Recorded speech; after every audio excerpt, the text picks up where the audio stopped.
I'm David Cotton. I'm a father, a brother, a son. I'm a retired U.S. Air Force Brigadier General, a former senior executive in the Department of Defense, a corporate vice president, and now a life coach. At the age of 59, I told my wife, my kids, and the world, I'm gay. Join me as I talk with others who've made this coming out journey late in life to become who they really are. You're listening to Out Late with David.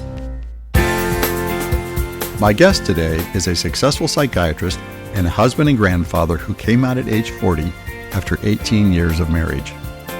He is highly respected in his field, having presented extensive research on mature gay men in the World Congress in Psychiatry.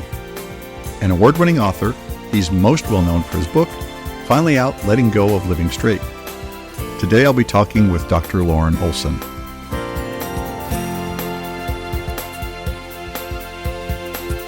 Well, Loren, it's great to have you here today. It's so good to be with you, David. Thank you. I know we've met before and talked, so I'm somewhat familiar with you. I've read your book. Mm-hmm. Really liked it. It was one of the first ones that I read. Yeah, so I appreciate that. Helped me on my journey. So you were 40 when you decided to come out. You're married with kids. And for a lot of the men that listen to this podcast and some similar, the burning question they have, and they always want an answer to, is how do you come out to a woman you've been married to for such a long time? Well, it's very painful. It's very difficult. It's a slow process, I think. And there are consequences, and I think many of us put it off for a long time because we're faced with the choice of dealing with the losses that go along with coming out or living a secret, and both are painful. Both are painful. And so for me, it was falling in love with a man. And I knew that I could not put that away again, that intensity of emotion that I felt when I met this guy. Because of that, I knew that I was going to continue to cheat on my wife if I stayed married. And it was fear of being exposed in that and bringing greater humiliation to them if I didn't come out and deal with it. So it was, in my mind at that time, the risk of humiliating them by being exposed in some public way seemed worse than being honest. If I understood your story correctly in the book, your wife actually confronted you about your sexuality based on information she found, like on the computer. Is that the time you actually came out to her, or did it happen before that incident? Psychiatrists don't believe that anything is accidental. And so if I look back on it, even though she discovered it, I think I left it there for her to discover. Oh. Looking back on it, I wasn't surprised when she brought it to me. Well, when she brought it to you, were you kind of terrified? Were you calm, confident when you had that conversation? No, actually, the first conversations we had during that time after I was exposed were some of the most honest conversations we'd had in our marriage. She was honest about a lot of things that she hadn't talked to me about, and I was honest to her about things, and there was a real sense of emotional intimacy that occurred during that period of time. The pain that really came after that was more related to dealing with issues around childcare and finances and the kinds of things we thought about when we were married. It wasn't different issues. It was just, how do we divide all of this up? But that was a painful time for me. I mean, one of the worst days of my life was moving out of the house and packing up my things and knowing I wasn't going to be back there except as a guest. Yeah, I can understand that very much so. Well, how did she react, though, after she presented this to you? She was, I think, understanding as much as anybody can. I mean, I think it's very difficult. I think the response was a lot of tears, a lot of pain, a lot of talking about that. And then when we got down to negotiating the divorce and stuff, then things got more troubled for a period of time. It takes some anger to separate emotionally. Yeah, the loss on both sides. Huge loss. Just, huge loss. What could have been and what was. And I think that's really key, David, is that, when we enter a marriage or when we have a child, we sort of imagine a future. together, and both she and I entered our marriage in good faith with the idea that we would grow old together. That was our understanding. And so you have that life plan sort of in your head as a model of what you want to get to. And so you're not only grieving what you've given up, but you're grieving up all those dreams that you had of what was to come and isn't going to come now. And that was particularly hard with the children, I think, because as you know from reading the book, I lost my father when I was very young, and I had an idea that I was going to be the best father I could possibly be. And, walking out and away from your children isn't being the best father you can be. How old were your children at the time? They were 9 and 13. Huh. Yeah, and it was very painful for them. Still is, actually. Probably. We have a good relationship now, but I think that time in our lives was awful for all of us. How did they react to that news that you were separating, and did you come out to them as well as to why? No, I didn't come out to them at that time. They were mortified. Actually, my younger daughter is a very emotionally sensitive person, and she went to school. I suppose she was in the 4th grade or something like that at the time. And she announced to her class that we were getting divorced. And this was before my wife and I had even talked about it. My other daughter, who was 13, was, being a teenager and involved in her own life and sort of not noticing things as much. And when I told her that we were having trouble, I'm probably going to divorce, she was just horrified by the whole thing. It really blindsided her. So it was quite a different response between the two of them. How did you figure out when the right time was to actually come out to them about your sexuality? I was separated, and I think the divorce was probably finalizing at the time, and I had someone in my life, and I wanted them to know him, and so I thought it was going to be important for them to understand at that point. I made a big deal about it. I planned this big day where we were going to go out on a sailboat, and I was planned a picnic for them, and then, like we all do, I said, I have something I have to tell you. I'm gay. And they said, oh, Dad, we already know. They already knew. They already knew. And they've never told me how they knew. And I've asked them about it. But I think we give off clues. If they see us interacting with another man, the way that two men interact is not the same. Just for example, when straight men hug each other, they never put their pelvises together. And I had fun of that. You push them apart as far as you can, or you stand side by side and you pat 3 times on the back, and that's a hug. Gay men really embrace in a really warm way and don't worry about that nearly as much. And so I think that we give off kind of clues like that when we're with someone like that, and people see that in a different way, even though we may not know we're doing it differently. Based on your experience and also your professional experience as well, what can a man do in a situation to help his wife kind of cope emotionally, or is it something that she just has to work through on her own? I really don't think that you can be both the supportive partner and the separating and divorcing partner. I think as painful as it is, we often need to guide them to finding their own resources and support. I hear that from a lot, because a lot of us really loved our wives. A lot of us really entered those marriages loving our wives in the best way that we possibly could. Now, we may learn later that it wasn't enough or that it wasn't in the right way, but we didn't know it at the time. And so many of us want to try and minimize the pain, but that sends a conflicting message to the spouse.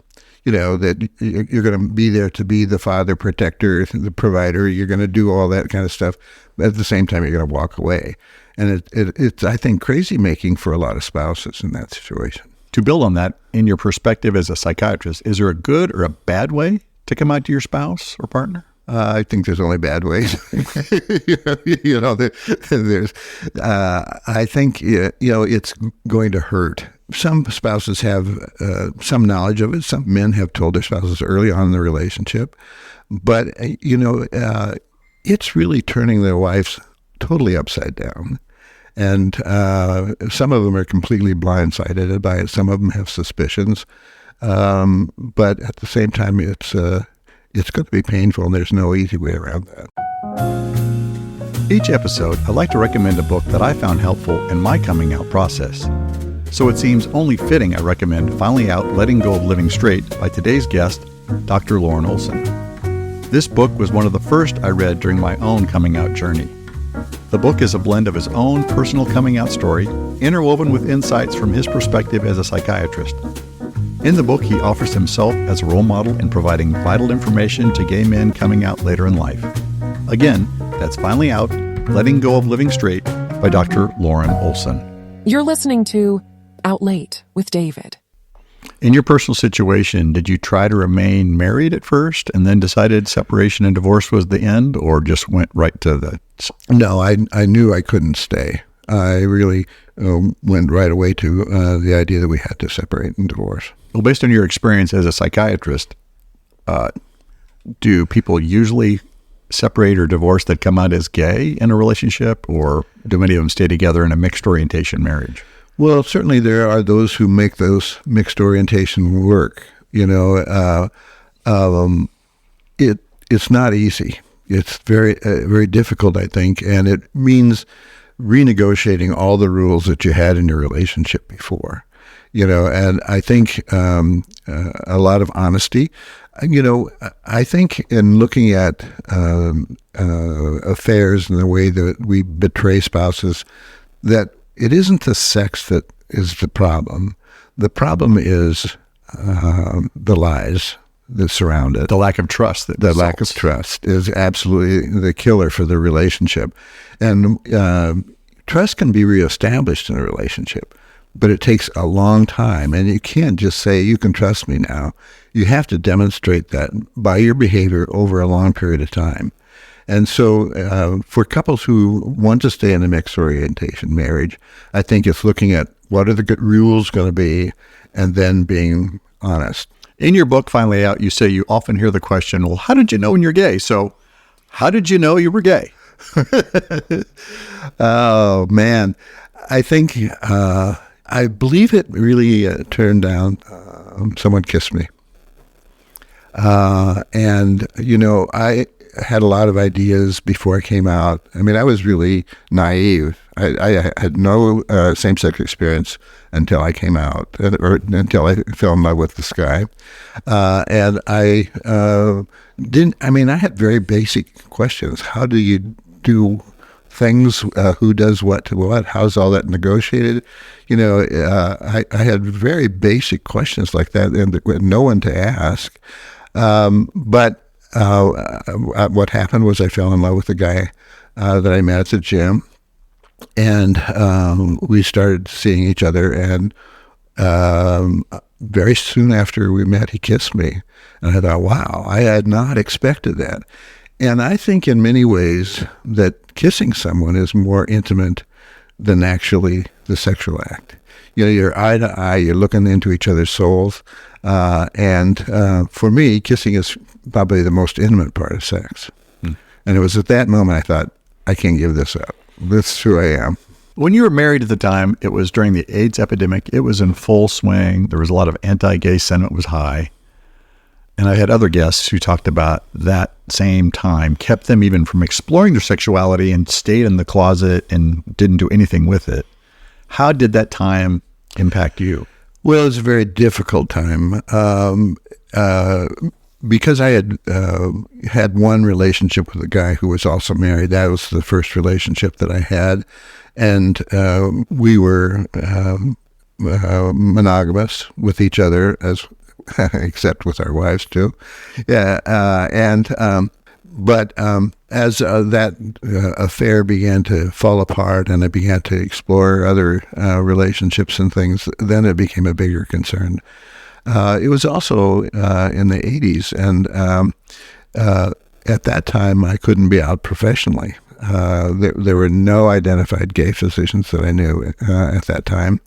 And even in the clinic that I worked for, there were 54 doctors. There were only 3 who'd ever been divorced. One of them had been accused of having a same-sex contact and had been a big deal within the clinic. But, I mean, it was a whole different time in our world, David, during that period of time.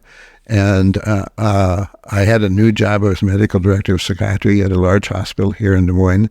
And I was afraid that I was going to lose that job. And I had to have an income to pay the alimony and child support and to live on.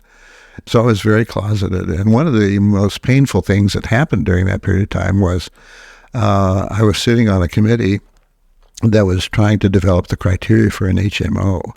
And the woman who was running the committee, she said, I think we've discovered some questions so we can identify the gay people so we don't have to insure them. And I was helpless to respond because I couldn't take the risk of exposing myself. And it still carries a great sense of shame for me that I didn't feel powerful enough to speak out about that. But it was shortly after that I met Doug, and Doug was hospitalized for some belly pain. And one of the doctors came in and said, well, the reason you have that is because you got HIV. He didn't. They didn't even test him. The doctor assumed because he knew he was gay that he was suffering from complications of HIV. So it was a horrible time. In Des Moines, we were protected somewhat from a large community of people dying, but we did have a number of friends who did. And I think in many ways, staying married as long as I did probably kept me alive. Had I come out and moved to Chicago or New York or New Orleans where I had planned to go, I know that I would have become a part of the gay community at that time and come out much earlier. But instead, for whatever reasons, I stayed in the Midwest in a small town in Nebraska, married my wife, and followed the predictable course for my life. When was there a shift in your professional world that allowed you to come out professionally, or did you when you were still working in those jobs? Without being too specific about it, there was a problem physician on the medical staff. He came to the hospital one day and told one of the social workers that I was gay, and he was going to out me to the administration. And so I called up the woman who had hired me, and I said, Sharon, I need to tell you I'm gay. And she said, well, we knew that before we hired you. And I didn't think anybody in the world knew other than my wife and myself and a couple of us. At that point, I came to a real sense of peace because I knew they had hired me based on my qualifications. And at least to that administrator, being gay wasn't an issue. And so I felt really much more secure. And then I began to come out to the staff that I worked with and other physicians, but it was a slow process. You're listening to Out Late with David. As a life coach, I'm committed to help you discover the passions in your life and help you map a course to achieve the things you really want. Together, we will unwind those persistent self-doubts that are holding you back. You'll begin to see your passions more clearly and set achievable goals. Throughout your journey, I'll be there to challenge and encourage you in moving forward to discover your authentic self. For more information about my personal life coaching services, or to arrange a complimentary consultation, visit davidcottoncoaching.com. Well, time has marched on, and somewhat, and the culture has changed, and policy has changed, and law has changed. But as you and I know, there's a whole generation of closeted men, baby boomers in particular, like I came out late, that are hiding their same-sex attraction. What keeps them in the closet today, based on your experience? I think it's there's a variety of things. I think religion is a big one for many people. I think various things in the culture do it. I think bottom line in all of that is a wish to please other people, to live a life that's dictated to us by other people, whether it's religion or government or cultural values or whatever it is. oftentimes we're good at what we do because we work hard to please other people and take care of them. And, coming out is sort of the opposite of that. We're not taking care of other people, we're taking care of ourselves. I think that's the bottom line and why it's so difficult. We don't want to hurt other people. We're there in many cases to try and take away their pain. And when we do that, a lot of times we sacrifice our own pain. So what I get out of that indirectly is they're not living authentically. Exactly. So to you, how do you live or discover your authentic self? Well, it's a very slow process. I think everybody does it differently. There's no formula. What led to the book was that I think the process for coming out in midlife is different than it is because we have built so many networks of connections with other people that we have to upend. And for people who come out when they're teenagers or in their early 20s, it's mostly family. Friends in general tend to be more supportive. But we have networks of our spouse's family. In many cases, have children we have to deal with, and we don't stop loving our spouses when we leave them, or at least in many cases. But we do recognize that we're not loving them in the same way that we wanted to or that we did at one time. So you make the point that sexual identity isn't all about sex. Then what's it about?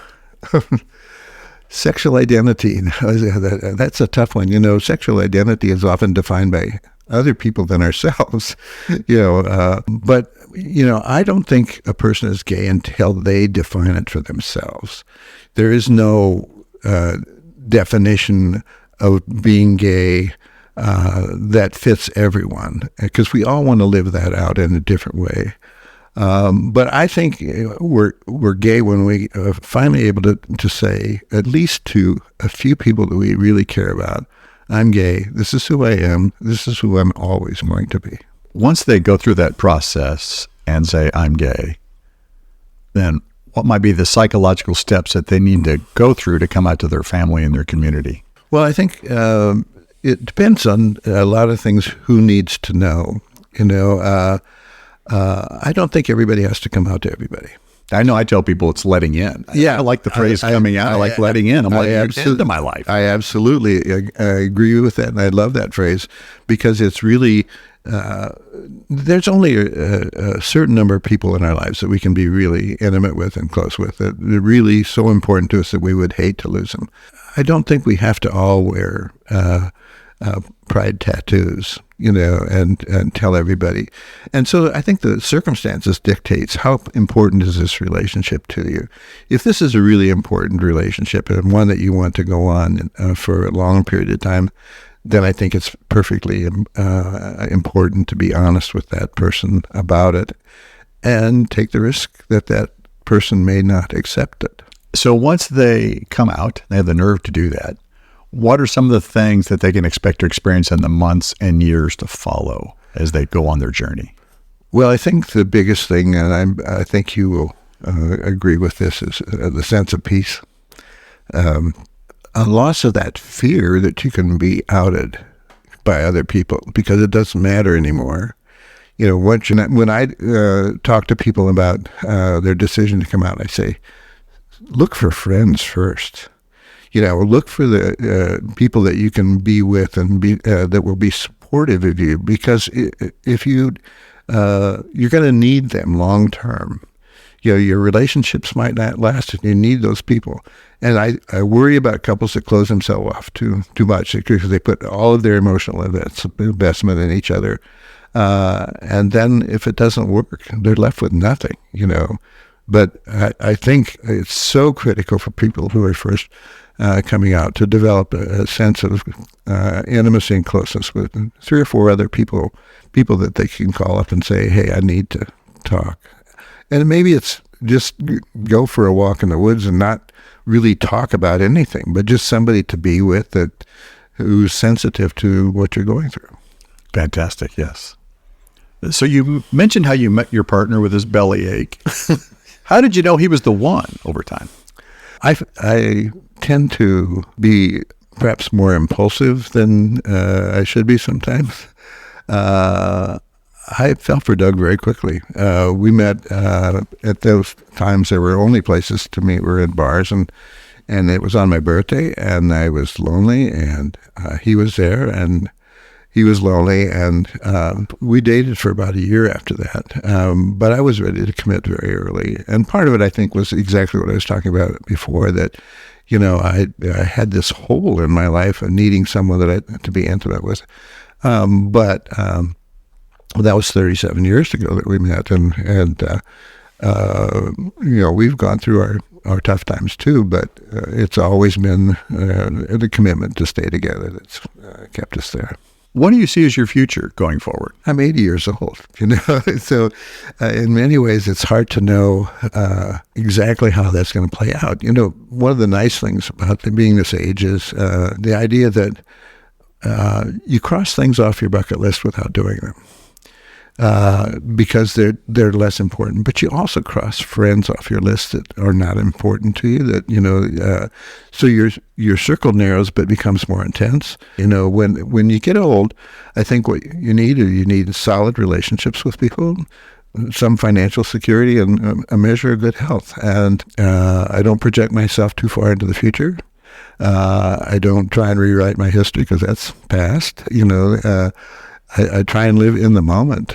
I think we go through a process of reestablishing our values, and we commit to the things that are really important, and a lot of things we let go because they're a lot less important. So what advice or encouragement would you give someone, a mature man who's contemplating, making that big break in his life, going to step out of the silence, share the truth as a family and friends? What would you say if they were sitting here right now? You'll be on a roller coaster. There are going to be times when you feel that sense of leaving the earth because you're weightless, and then you'll sink to the bottom very quickly, and it'll be a roller coaster for a while. And gradually, roller coasters eventually peter out and become smooth, and you'll figure it out. When I first came out, one of the most important things that happened to me was there was a gay fathers group in Des Moines at that time. And I walked into that room, and I felt immediately at home. I felt a sense of peace. It was a diverse group of people. Because it shattered many of the stereotypes I had about what it meant to be gay. I also saw a lot of men who still were very committed to their role as being a father. And that was reassuring to me, that I feel like I didn't sacrifice that role as being a father just because I had come out. Well, Dr. Loren Olson, thank you for your time today and being so open, honest, and vulnerable about your story and advice for men and women who may be contemplating coming out themselves. I know from my experience that sharing stories and people hearing them that we don't even know who they are, it will help someone and have an impact on them that we just cannot imagine. Well, there is one final thought, and that is stories change minds. Our statistics don't. And it's so important that we share our stories. I love that. Stories change mind, statistics don't. Thank you again. Coming out as gay after years of marriage to a woman is a unique and terrifying experience. But with encouragement of authors like Loren Olson, more and more married men are facing the truth, sometimes after years of denial. Baby boomers who buried their sexual identity in the 60s, 70s, and 80s now see a world that is more accepting. Dr. Olson's book, Finally Out, Letting Go of Living Straight, is an essential resource for any older gay man coming out and learning to live his life authentically. He continues his story in the second book, No More Neckties. I very much appreciated Loren sharing his story. As he said, stories change minds, statistics don't. Thanks again to Dr. Olson for being with us today, and thank you for listening. I'm David Cotton. Be with us next time for Out Late with David. To hear more episodes, visit outlatewithdavid.com.